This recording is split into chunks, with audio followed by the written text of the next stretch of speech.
Auzubillahiminash-shaytanir-rajeem. Bismillahir-rahmanir-rahim. Assalamualaikum warahmatullahi wabarakatuh. I'm Muhammad Samir and today I will deal with how to make a spinner.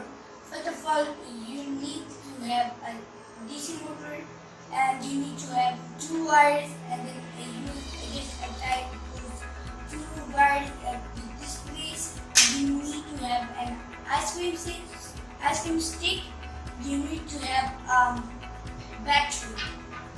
So now I will show you how it moves. First of all, you will make a hole in the middle of it, and then you will just like this, and then you have a battery.